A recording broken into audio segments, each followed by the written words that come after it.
All right, time now for this hour's car review. Had a chance to drive the Lexus RX 450h Plus. I've told the story a bajillion times.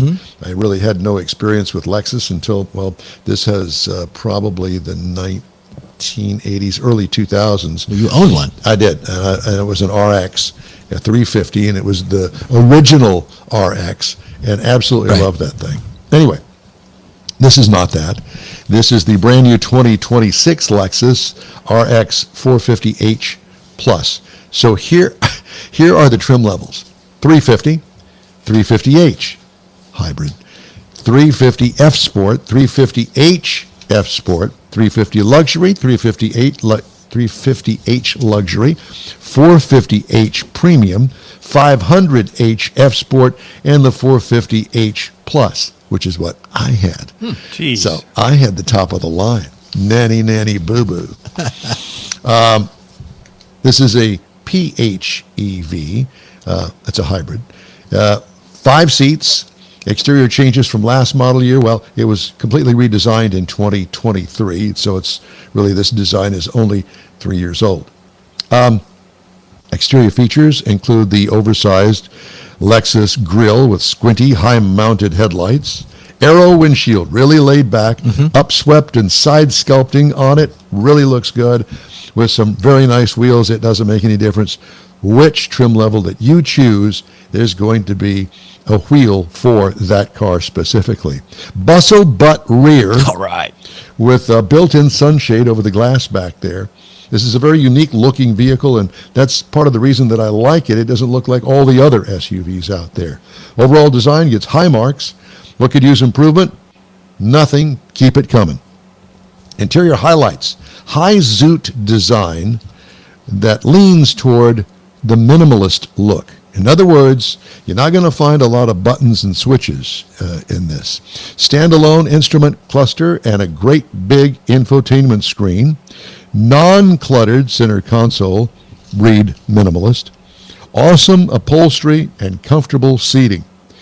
Cargo, well, that area back there behind the second row of seats, bigger than you think. But I liked, again, high marks for design and materials.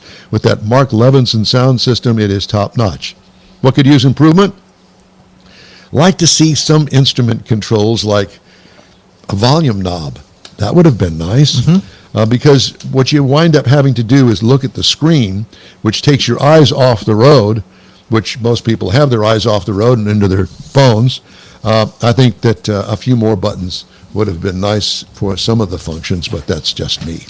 Engine, 2.5-liter, 4-cylinder, plug-in hybrid of 304 combined horsepower, CVT transmission, tow rating, believe it or not, 3,500 pounds, which is a lot. Miles per gallon city, well, it's 85 miles per gallon electric, 35 for the gas only. Did I plug it in? I did not. So in my gasoline heyday that I had this car for the week, I got 31.3 miles per gallon over 405.4 miles. What I liked about it, it has enough power that leaves you satisfied. That sounds almost kind of like an old cigarette commercial, doesn't it? Ah, satisfaction. What could use improvement? Get the full hybrid version unless you only travel 35 miles per charge a day. That would be my suggestion. Good looking car. Yeah, it is. And they also have the gasoline, strictly gasoline version of it as well. What I liked about it, I liked all of it. What could use improvement? Nothing on this top of the line trim. So how much? Base trim price, $73,310. This is top of the line now. Prices tested, $78,569. If you just want to get in one, it starts at $50,525. Competitors, Mercedes-Benz GLE 450e, $72,500. BMW X5, $76,375. Or how about this? The Acura MDX Type S non-hybrid is $77,300. Wow. Expensive. Next week, I'm going to... All right, time now for this hour's car review. I had a chance to drive the 2026 Chevy Equinox EV. Available trim levels, the LT1, the LT2, and the RS. I had the RS. This is considered a small SUV, but boy, I'll tell you what, that's pressing it to say small. Anyway, 5 seats in this, including the driver, all new in 2024. So all new design. It really does look sharp. Sharp looking exterior design with slit lighting up front. RS had a blacked out faux grille with, doesn't need a grill because it's electric, remember? Big 21-inch wheels, sharp rear hatch with sunshade over the back glass. What I liked about it, gets high marks for styling, I think. What could use improvement? Not a fan of two-tone paint. That's an option that you can get. When did we go back to two-tone paint? Let's go back to wood panel. Well, yeah, real wood. Yeah. Ours did not have the two-tone, I'm glad to report. I've seen especially the blue one with the white top. All I can think of is the old Houston Police Department paint scheme. Oh. Interior highlights, color options, enhance the interior bling on this RS. Layered 2 screens are unique and are good. Column shift is great. I loved it. And it opens up the center console for other stuff. Infotainment controls work great and are easy to understand. Cargo trunk room, well, adequate for most, I would say, for a small SUV. What I liked, the EvoTex seating surfaces. They seem industrial in black, but you can get some highlights in different colors that really makes it pop. EvoTex, that's one of those kind of like, name one of those old school plastic things that they came up with. Plastic seats. But they came up with names for them. It was always very interesting, the names that they, like pleather. Yeah, this was EvoTex. What could use improvement? Nothing. Drivetrain. Electric motor works great. 2 motor options give 300 horsepower and 355 pound-feet of torque. Horsepower 0 to 67.8 seconds, adequate for most, not a rocket ship by any means. Direct drive transmission, obviously the electric motor is connected to the wheels. Tow rating 1,500 pounds, not a lot, but what do you need? This is an electric EV SUV. So 117 miles per gallon city is what it's rated, and it's called MPGe. Highway is 100 miles combined, 31 kilowatts per 100 miles. You do the math. I've tried. I failed. Thanks. I got 2.9 kilowatt hours over 387.6 miles. Do you get that? EPA rated at 319 mile range. What I liked, front or all-wheel drive is available. It's nice to have the option. Long-range version would be a nice improvement, I think, a bigger battery. What I liked about it, the ride and handling, nice, smooth. What could use improvement? Steering wheel mounted controls were a little confusing. They seem to have, all of the manufacturers have a penchant for putting things on the steering wheel that you're not quite sure what they are until you hit the button. Yeah. And your Buick has probably got the same thing. I'll tell you a story when you're done with your review. Okay. So there's that. A base trim price, $44,200. Price is tested $52,945. You can get in this thing for as little as $35,100. Good luck in trying to find one of those. Wow. Competitors, the Mustang Mach-E for $37,795. Hyundai Ioniq 5 starts at $35,000, and the Tesla Model Y starts at $39,990 miles. Wow. Sorry, not miles. Dollars. Thank you. I'm looking at time now for this hour's car review. I had the opportunity to drive the 2025 Ford Expedition, made in Louisville, Kentucky, all American. Available trim levels are the Active, the Max Active, the Platinum, the Max Platinum, the Trimmer, which we had, the King Ranch, and the Max King Ranch. You can only imagine what the Max King Ranch costs. Big one. I reviewed the Trimmer 4x4. This is a standard or full-size body-on-frame SUV. Underneath it, it's a F-150 pickup truck for the most part. That's what it's based on. Exterior changes. Well, it was fully redesigned for 2025, although I think most of us would be hard-pressed to be able to tell the difference between a 24 model and a 25 model. Exterior features. Trimmer grille, which is distinct amongst all of the Expeditions. Gives a nod to the Chevrolet, actually. The front grille kind of looks like a Chevy with the bar through the middle of it, with that center horizontal bar. Also, it does have copper gold accents. Now, some people said, I don't like that. I do. I think it makes it different. Stands out a little bit. Gives you an idea that this is pretty cool vehicle. Straight horizontal side body moldings on it. Extra lighting now on the rear hatch makes it more unique. What I really liked about it was that the Trimmer package gives it a more off-road or rugged look.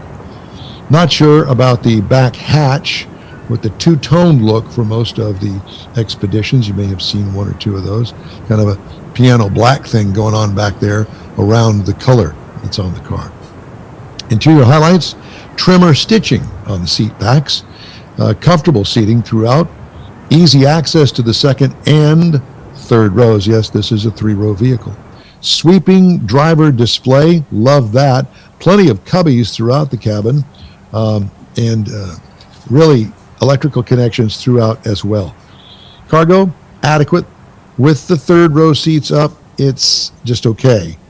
Clearly, the seat's going to take up some room back there in what would be the cargo area. What I liked, the design and the quality with optional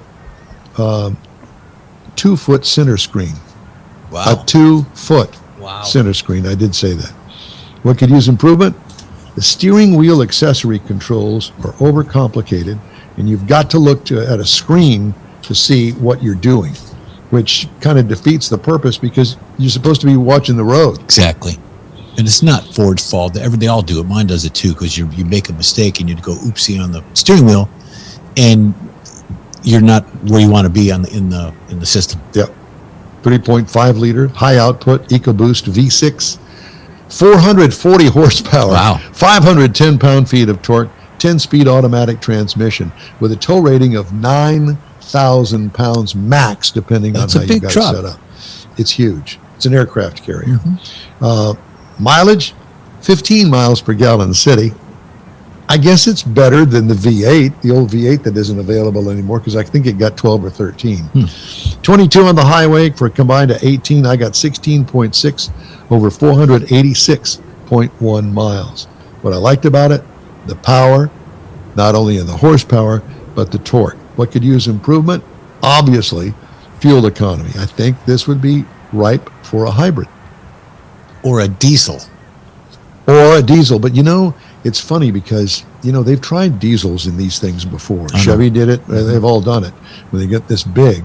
And it would make sense. But people, you got to have a mindset for diesel. Right. And you're going to the eco side of the ownership rather than the torque and the Well, yeah, towing. If you tow a lot, if you got your landscaping trailer behind you that's got 10 tractors on it, then maybe a diesel would work. But there again, Ford does make diesel F-150s and 250s. And They do. Yeah. So And I don't know what it would take to put a diesel in this, but that's body and frame. Yeah. another open can of worms. Because remember, when you change engines in anything, then you get the EPA involved. Yeah. And it just becomes a whole nother issue. Well, What I liked not about only it, that, the extra large, long limousine ride. Oh. It's sweet, Yeah. baby. What could use improvement?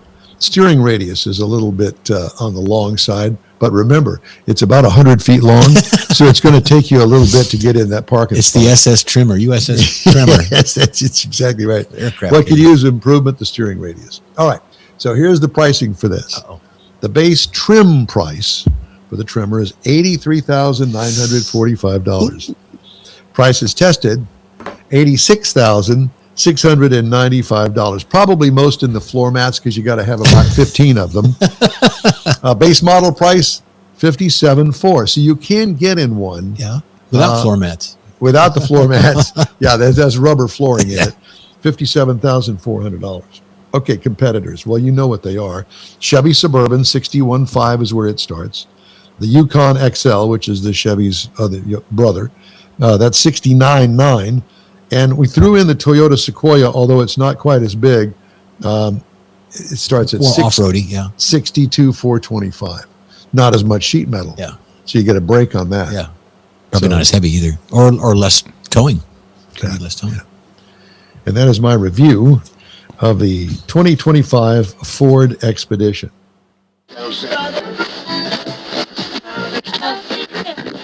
Time now for this hour's car review. 2026 Mazda 3. This is the four-door compact sedan. They do make a hatchback, but we'll forget that. This is the sedan. Available trim levels, the S, the Select, and the S Preferred, along with the Carbon Edition all-wheel drive, the 2.5 Turbo Premium Plus. I had the 2.5 Turbo Premium Plus, top of the line. Compact four-door sedan, seats 5. Exterior changes minimal. It was completely redesigned in 2019, so this current design is getting a little long in the tooth. Exterior features include the Shark grille with the laid-back Aero windshield, quick back design with a small trunk lid and a small opening back there, slick wraparound headlights, 18-inch black wheels on this particular trim level, giving it a premium appearance. What I liked, the overall sporty design. What could use improvement? Well, something new. A 7-year-old design. It sells. It's good, but it's time to bump it up, I think. Interior highlights. Design and quality get high marks. Small infotainment screen sits atop the dash. Minimalist control switches. They look good, but some are hard to find, the ones that you need. Front seats are comfortable, but rear ones, not so much. Small trunk room, and especially that opening back there, it's very small, so you're not going to get your big suitcase back in there. What I liked, quality materials. This is high end, really, for this kind of car and for this price. What could use improvement? The infotainment operation is still too complicated. It's the same one they've been stuck with for years. Wow. And I'm not a big fan. 2.5 liter, 4-cylinder engine, 227 horsepower, 310 pound-feet of torque. 310 pound-feet of torque. Transmission, 6-speed automatic, 23 miles per gallon city, 32 highway for a combined of 27. I got 25.2 miles per gallon over 525 miles. Oops, 25 miles over. I'm sorry. What I liked, the plenty power for this top-of-the-line engine. One could use improvement. How about a hybrid offering for better miles per gallon? I don't know if it's possible or not, but that's a slick looking it's a good-looking four-door car. sedan. Right. What I liked about it, the sporty nature of the sedan. What could use improvement for the ride and handling? Nothing. Base trim price. No, base trim price, $36,740. Price is tested $39,145, which is a lot of money for this car. But base model price, $24,550. Oh, very good. Hello, I'm in for that. Yeah. Competitors, the Honda Civic starts at $24,695. This is just so weird to me when I started looking all this stuff up. I'm going, wait a minute, they're all within $1,000 of each other. Toyota Corolla starts at $22,925, and the Hyundai Elantra starts at $22,625. Isn't that bizarre? The price really comparison is between the Mazda 3 that I drove, but the base model price $24,550, and the Honda Civic for $24,695. And you got some youngster going away to college. It might be a good first car on the base side of it. Yeah, Maybe 22,000, if you can 23,000. find, the base cars are hard to find. Yeah. They want to sell them with all the goodies on it because they make more money that way. And I get it. They're not going to Oreo one with just base. No. Well, they probably would, but Well, they would, yeah. yeah. Anyway, so that's the car review of the Mazda 3 sedan. I liked it. Good. Man, it's a sporty car. Clearly, Mazda's brand is about sportiness. It's not going to ride like, the Buick Regal of the past. Oh, no. You can toss it around the corners. And that the shape, when you saw the silhouette of the side view of that vehicle, Slick. Everything looks a Euro. It looks like a European It's nice design. and rounded. Well, my opinion, they stand out. Do something different on your design. And Mazda should. Okay. Yeah. They're nice cars. Yeah.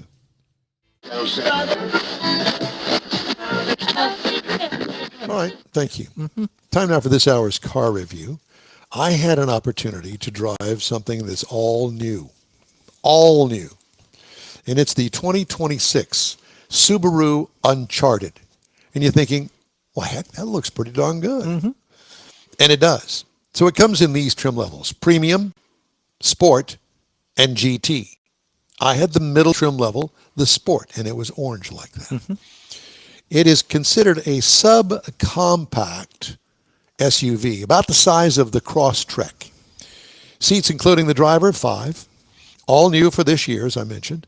Best looking vehicle for its size, period, according to Don Armstrong. I really like it. Front fascia, clean design, doesn't look EV-ish, which is a big thing for me. Why do they have to have EV cars look different than the rest of them? Granted, you don't have to have a big opening in the front for cooling the radiator. It's not moving. But, pardon? It's moving. It's moving. Okay. But this one, it does have kind of a grill-like thing. It's an air intake, but good. They put it in the front like it's supposed to be. The fastback rear hatch gives it a sports car look. The rear door handle is disguised in the C-pillar. What I liked, just the right proportions of curves that will give it extra appeal, in my opinion. What could use improvement? Nothing. Don't touch it. I think they've got a home run here. Granted, it is a small SUV. Interior highlights: dual horizontal phone chargers are superb. Yes, dual. So you can see part of it right up there. You can put 2 phones up there, one for you and one for your passenger. Isn't that nice? Huge screen on the center dash is easy to read and use. Comfortable seating, but rear legroom is a bit tight. As you can imagine, this is a subcompact. Steering wheel controls are kind of hard to read, but I've got old, tired eyes, so don't blame it on Subaru, blame it on me. As far as cargo, it's tight in the back, especially with its fastback design. So you give up a little bit of room back there in the back, but I'll tell you what, I like the whole thing. What I liked about it back there, the dial gear shift on the center console is handy, but why not use a stock style shifter on the column that would save the center console space for something else? Just saying. To me, this gets an Urban Vehicle Award. It is awesome. Engine is a 3.47 kilowatt hour high capacity lithium battery that has, drumroll please, 338 horsepower. Dude, that's a lot. It's a direct drive, dual motor, front or all-wheel drive. All-wheel drive, obviously, is an option. Well, it got 3.8 miles per kilowatt hour over 481 miles. Now, I charged it both at home and at work, and obviously you have to charge it because it's strictly an EV, nothing but electricity there. What I liked about it, plenty of power. What could use improvement? The range, 287 miles. Now, I've got another EV that I'm driving. It'll be the third one in a row that I'm driving now. And it also, different size vehicle, but it also has 287 miles of range on it. I think that's just kind of like, oh, well, we'll just throw it 287. Like the cafe standard type. Yeah, in that but relation. 287 miles, but it depends on how you drive. Do you floor it a lot?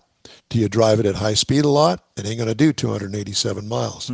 But for an urban vehicle, which this is classified as, in my opinion, 287 mile range should be enough for you to get around town in 1 day of driving. Yep. 1 day. 1 days. Not 2 days, but 1 day. 1 days. Ride and handling, 8 inches of ground clearance gives it a true off-road look. Ride and handling, smooth ride for such a short wheelbase EV. What could use improvement? Nothing. Okay, here comes the pricing. You ready? Base trim price. Now, I had the sport model, which is middle of the road, $39,795. Price is tested, $41,720 because of some extra options on it. Base model price you can get in this vehicle, $34,995 is where it starts, Wow. excluding tax, title, and license. Competitors, the Hyundai Ioniq 5, the Tesla Model Y, and the Mustang Mach-E. Next week, I'm going to review the Kia Sportage plug-in hybrid electric. And here's what I want to tell you about that. This is the first vehicle that I've actually made it an effort to plug it in because it's got a gasoline motor. Yeah. And so you plug it in, and it's going to give you, I don't know, 40, 50 I was going to say miles about on 50, the battery. 55 miles, yeah. Yeah. So I've plugged it in, and I think that you're going to be surprised by what I have found by plugging it in. This one out here is a true EV, so it has to be plugged in. So the plug-in hybrid, that is the same relation as having a donut spare, because the donut spare tire only goes about 50, 60, maybe 70 miles. So the hybrid plug-in is basically the donut spare for the car. But oh my gosh, what a difference it makes in the gasoline total calculations. Yeah, gives you higher mileage. Whew. I was shocked. Yeah. And I don't know why. I have not done it in the past because it's a pain. But I've got the pain worked out. I charge it at work, and then I charge it here at the house. Gotcha. So I've run an extension cord. And by golly, it works. So there's that.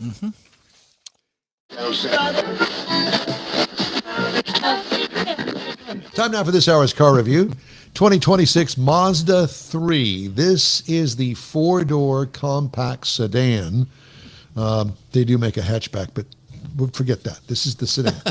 Available trim levels, the S, the Select, and the S Preferred, along with the Carbon Edition all-wheel drive, the 2.5 Turbo Premium Plus. I had the 2.5 Turbo Premium Plus, top of the line, compact four-door sedan, seats 5, exterior changes minimal. It was completely redesigned in 2019, so this current design is getting a little long in the tooth. Exterior features include the Shark grille with the laid-back Aero windshield, quick back design with a small trunk lid at a small opening back there, slick wraparound headlights, 18-inch black wheels on this particular trim level, giving it a premium appearance. But I liked the overall sporty design. What could use improvement? Well, something new. A 7-year-old design. It sells. It's good, but it's time to bump it up, I think. Interior highlights. Design and quality get high marks. Small infotainment screen sits atop the dash. Minimalist control switches. They look good, but some are hard to find, the ones that you need. Front seats are comfortable, but rear ones, not so much. Small trunk room, and especially that opening back there, it's very small, so you're not going to get your big suitcase back in there. What I liked, quality materials. This is high-end, really, for this kind of car and for this price. What could use improvement? The infotainment operation is still too complicated. It's the same one they've been stuck with for years, and I'm not a big fan. 2.5-liter, four-cylinder engine, 227 horsepower, 310 pound-feet of torque. 310 pound-feet of torque. Transmission, 6-speed automatic, 23 miles per gallon city, 32 highway for a combined of 27. I got 25.2 miles per gallon over 525 miles. Oops, 25 miles over. I'm sorry. What I liked, the plenty power for this top-of-the-line engine. What could use improvement? How about a hybrid offering for better miles per gallon? I don't know if it's possible or not, but that's a slick looking four-door car. sedan. Right. What I liked about it, the sporty nature of the sedan. What could use improvement for the ride and handling? Nothing. Base trim price, $36,740. Price is tested $39,145, which is a lot of money for this car. But base model price, $24,550. Oh, very good. Hello, I'm in for that. Yeah.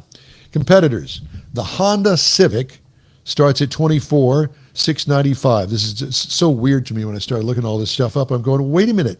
They're all within, $1,000 of Yeah. each other. Toyota Corolla starts at $22,925, and the Hyundai Elantra starts at $22,625.